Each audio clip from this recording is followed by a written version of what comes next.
সূরা আত-তাকবীর আয়াত সংখ্যা ২৯ মক্কায় অবতীর্ণ। বিসমিল্লাহির রহমানির রহিম। রহমান রহিম আল্লাহ তাআলার নামে। ইযাশ শামসু কুওয়িরাত যখন সূর্যকে গুটিয়ে ফেলা হবে, ওয়া ইযান নুজুমু কাদারাত যখন তারাগুলো একে একে খসে পড়বে, ওয়া ইযাল জিবালু সুয়িরাত যখন পর্বতমালাকে আপন আপন স্থান থেকে সরিয়ে নেওয়া হবে, ওয়া ইযাল ইশারু উত্তিলাত যখন 10 মাসের গর্ভবতী উটনীকে নিজের অবস্থার ওপর ছেড়ে দেয়া হবে, ওয়া ইযাল উহুশু হুশিরাত যখন হিংস্র জন্তুগুলোকে এক জায়গায় জড়ো করা হবে, ওয়া ইযাল বিহারু সুজ্জিরাত যখন সাগর সমূহকে আগুন দ্বারা প্রজ্বলিত করা হবে, ওয়া ইযান নুফুসু যুওয়িজাত যখন কবর থেকে উত্থিত প্রাণসমূহকে নিজ নিজ দেহের সাথে জুড়ে দেয়া হবে, ওয়া ইযাল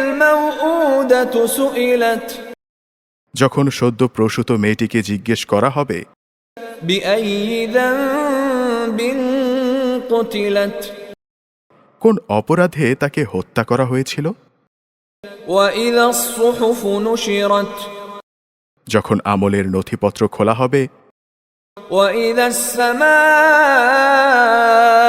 কুশিতাত যখন আসমান খুলে দেয়া হবে, ওয়া ইযাল জাহিমু সুইরাত যখন জাহান্নাম প্রজ্বলিত করা হবে, ওয়া ইযাল জান্নাতু উযলিফাত যখন জান্নাতকে মানুষের কাছে নিয়ে আসা হবে, আলিমাত নাফসুম মা আহদারাত তখন প্রত্যেক ব্যক্তি জানতে পারবে সে কি জিনিস আল্লাহ তাআলার কাছে হাজির করেছে।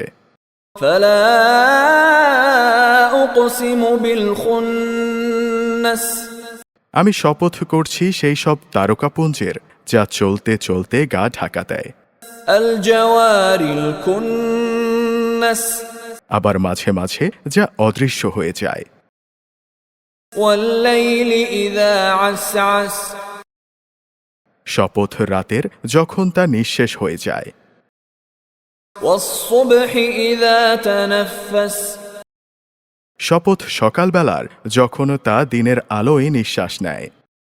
ইন্নাহু লাকাউলু রাসূলিন কারীম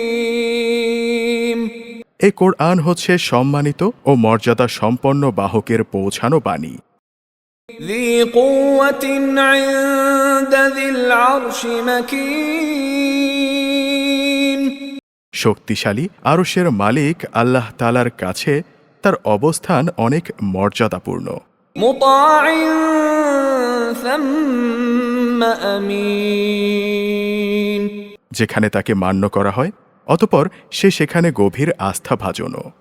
وما صاحبكم بمجنون তোমাদের সাথী কিন্তু পাগল নয়, ولقد رآه بالأفق المبين সে তাকে স্বচ্ছ দিগন্তে দেখেছে। وما هو على الغيب بضنين অদৃশ্য জগতের কথা পৌঁছানোর ব্যাপারে সে কখনো কার্পণ্য করে না। وما هو بقول شيطان رجيم এটা কোনো অভিশপ্ত শয়তানের কথাও নয়। فأين تذهبون অতএব তোমরা কোরআন থেকে মুখ ফিরিয়ে কোন দিকে যাচ্ছ? إن هو إلا ذكر للعالمين এটা সৃষ্টিকুলের জন্যে এক উপদেশ বই, কিছুই নয়।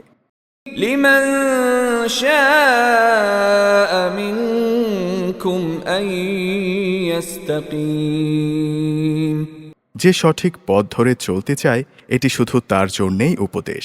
وما تشاءون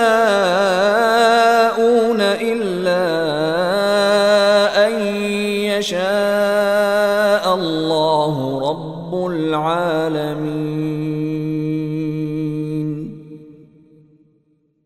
আসলে তোমরা তো কিছুই চাইতে পারো না। হ্যাঁ, চাইতে পারেন একমাত্র আল্লাহ তাআলা। তিনি সৃষ্টিকুলের মালিক।